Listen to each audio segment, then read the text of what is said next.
Hello and welcome to another Streaming Parson Dig Delight Direct Drive DJ video. Today, we are talking about Lyrical Lily's video jockey, Shiratori Kurumi. She is known as the mischievous prankster, who is always looking out to have fun. A cute, meticulous genius who always wants to get a ruse out of her friends, which often gets her into trouble. Every day is a new opportunity for fun adventures and new tricks to bring joy to her friends. However, among the shenanigans, there is a common theme that arises in Kurumi-themed stories: the importance of remembering the past. While it is good to always look forward to the future and what adventures it holds, one should never forget the past at the risk of forgetting something valuable.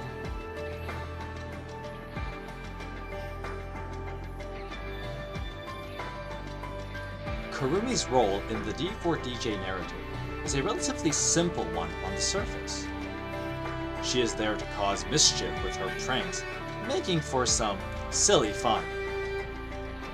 It is often typecast her as being a shallow character, only there for the laughs and quick punchlines. However, D4DJ managed to find another narrative function for Kurumi that I want to focus on, and that is the theme of Remembrance.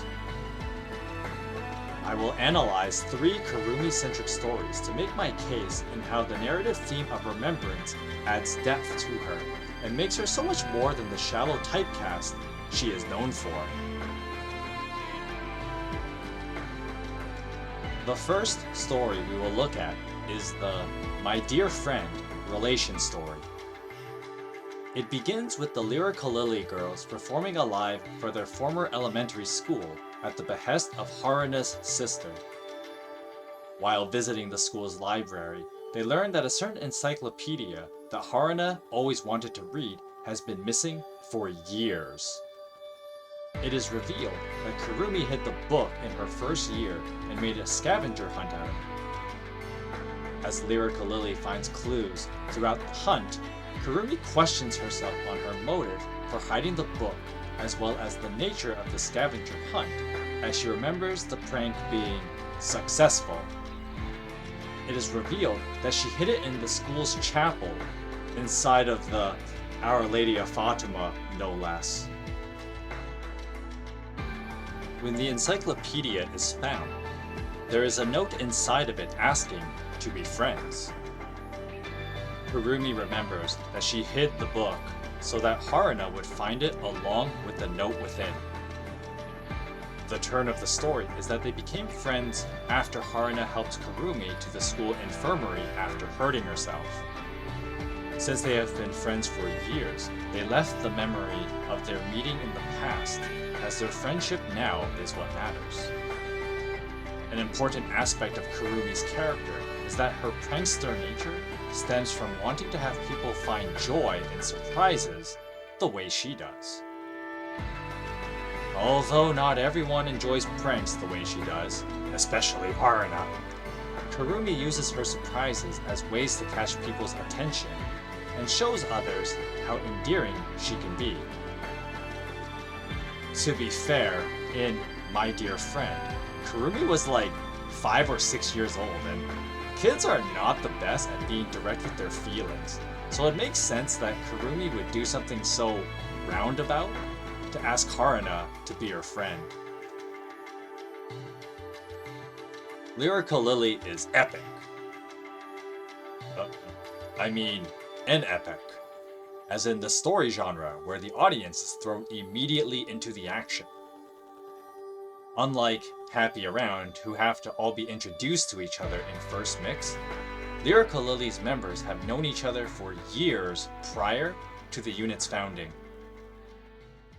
The audience is not immediately privy to knowledge as to how they know each other. But this allows D4DJ to utilize flashbacks to expand world building and character development. With the bulk of Kurumi's interactions in event stories is her getting a laugh out of her friends through her pranks, this was the simplest way to retroactively add other aspects to her personality.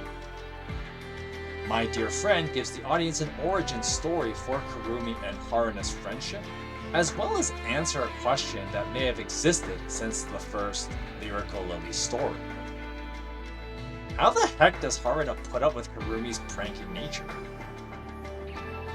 This is not the only Kurumi-themed story that D4DJ used to answer a D4DJ lore question that dwelt in the minds of fans when they were introduced into the franchise.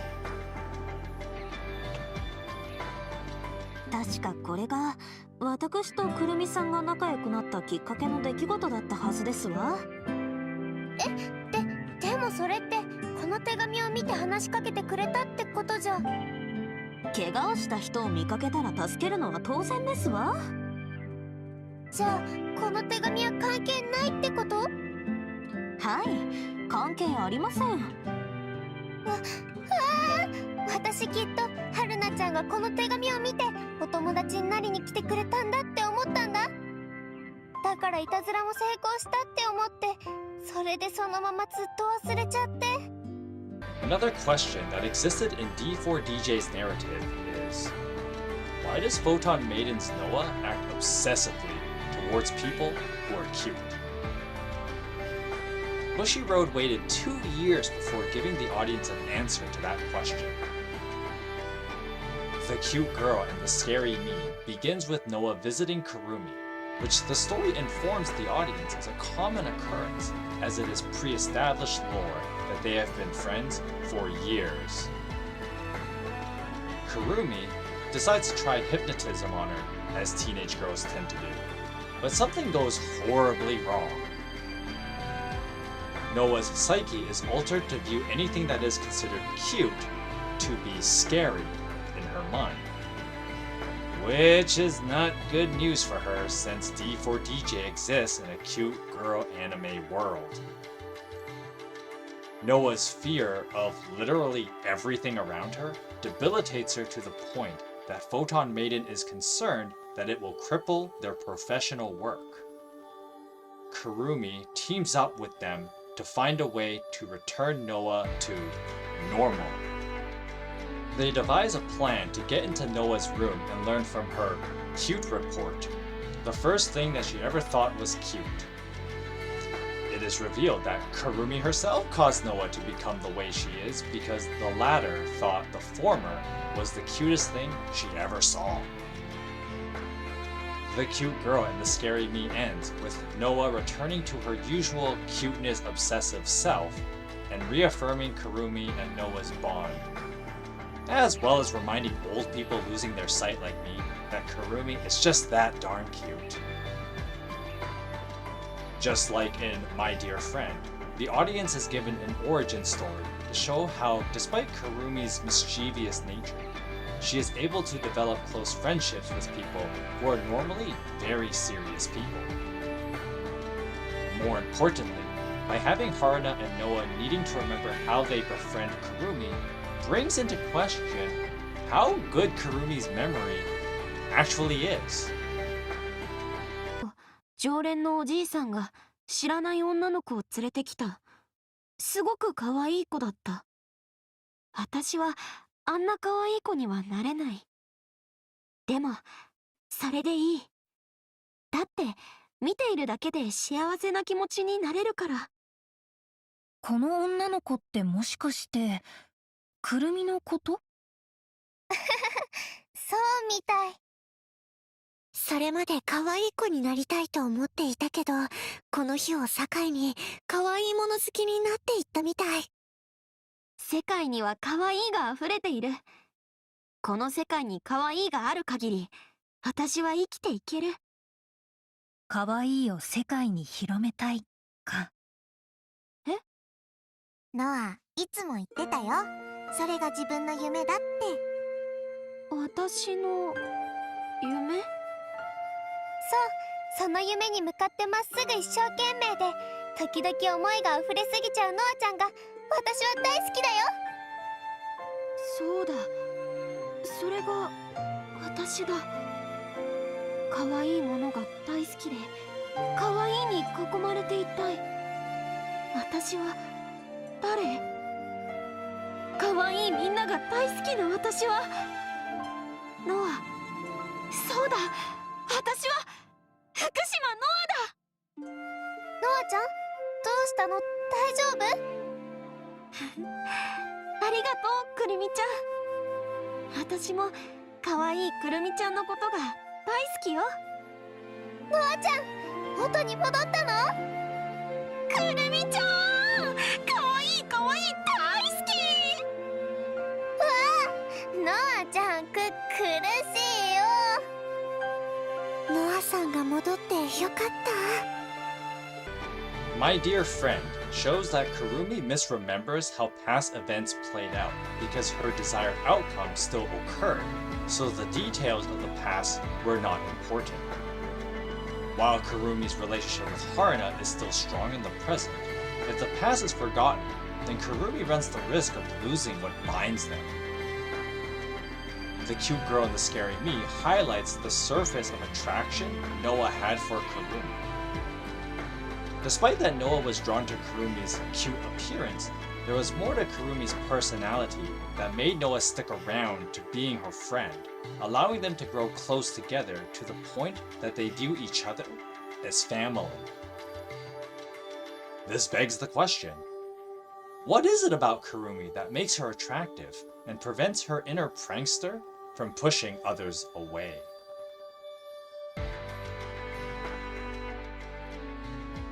The third Kurumi story addressed today is Come Closer to the Nano Distance. It begins with Kurumi and fellow Lyrical Lily Miko working at a candy store leading up to White Day. While they are working, Miko is reprimanded for speaking in her usual childish manner, being asked why she speaks in Nano.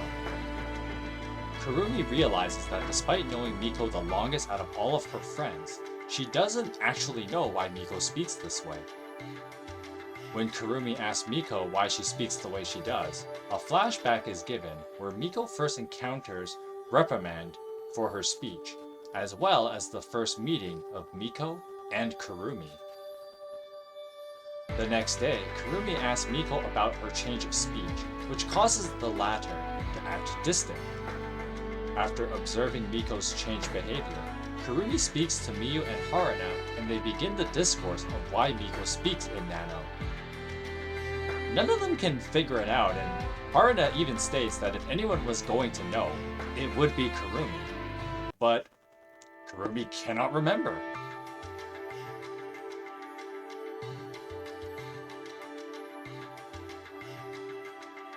After investigating some old photographs and other memory trinkets dating back to her preschool days, Kurumi concedes that she cannot remember a time when Miko didn't speak in Nano. At a later date, Kurumi and Miko are tasked to take candy from the store to gift the children at the same nursery school they once attended. Upon arrival at the school, Kurumi notices that Miko is acting distant and speaks differently from what she's used to. What's important to note is that, like previous stories, Kurumi has developed a sort of complacency in what she takes for granted the relationship she has, and when tension arises, she has to recall how they first became friends. After giving candy to the children, Miko is asked to fill in a visitor form, and Kurumi waits for her. While waiting, she is approached by the head of the nursery, whom is the same as 14 years ago. Since Kurumi cannot remember anything other than prank plans, she asks the principal if she knew why Miko speaks in Nano.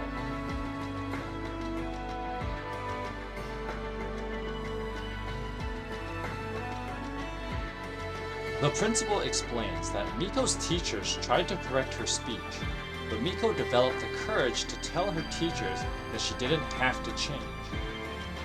She continues that Kurumi continued to be Miko's friend and dispelled any worries of her ending up alone through grade school. Kurumi then remembers that she told Miko that she accepts her the way she is and that they will always be friends. After thanking the principal, Kurumi goes to find Miko at the same sandbox where they first became friends. The story ends with Kurumi apologizing to Miko for forgetting the past and reaffirms that they will always be friends, no matter how much time passes.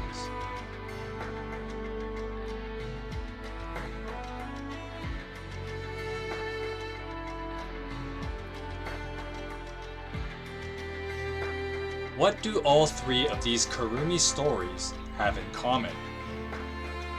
They all happen to be relation stories, which are stories that are designed to focus on the dynamic between two characters. If you paid attention to my past videos, I used a relation story per character analysis, as I depend quite a bit on them for understanding a character. The charm of relation stories in Groovy Mix's world building allows for the audience to become invested in the world of D4DJ. While you come for the music, you stay for the personalities. The love and appreciation of the complex world of D4DJ would not be possible if it were not for the strong characterization that went into the relation stories. Another thing that all three of these stories have in common is the theme of remembering the past. While there is a whole discourse on retroactively defining Kurumi's personality because of origin stories of her friendships, I want to focus on something a little more meta. What the heck was going through the minds of the executives that decided to cancel the relation stories in Groovy Mix? How could you forget that relation stories were a vital part of Groovy Mix and its role in advertising the world you created? The funniest part of it all is that Come Closer to the Nano Distance is Groovy Mix's final relation story. I mean, how do you write a story about not needing to change and accepting others just the way they are? And then go and change a core aspect of D4DJ storytelling. How will you write a story about the importance of remembering the past and then forget what made those characters so memorable? What makes it worse is the fact that you were aware that people really liked Groovy Mix's relation stories and got rid of them anyway. To be fair, I am just some guy with a basic day job and barely 100 subscribers on YouTube, while you rake in millions through this gacha game alone, so what do I know?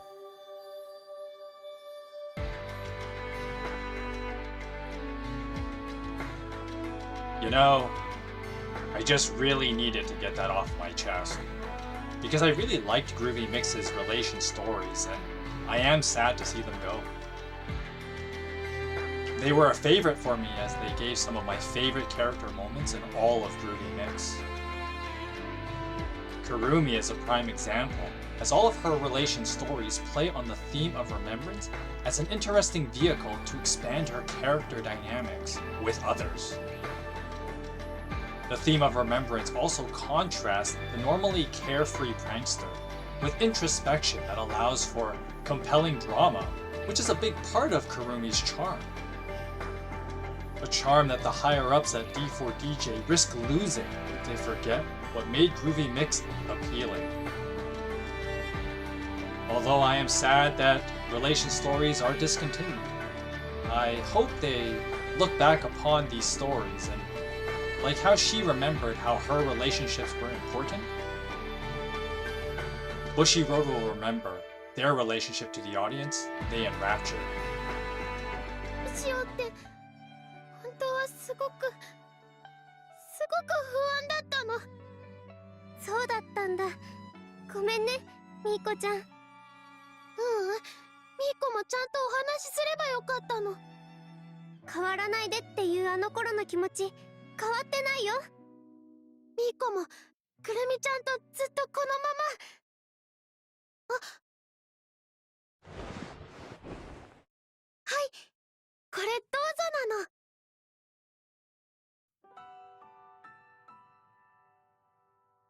これくれるの？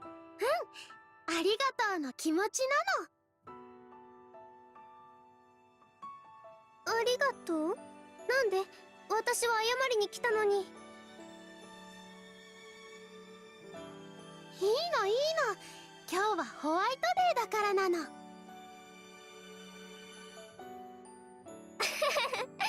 ミーコちゃん、あの時と同じこと言ってる。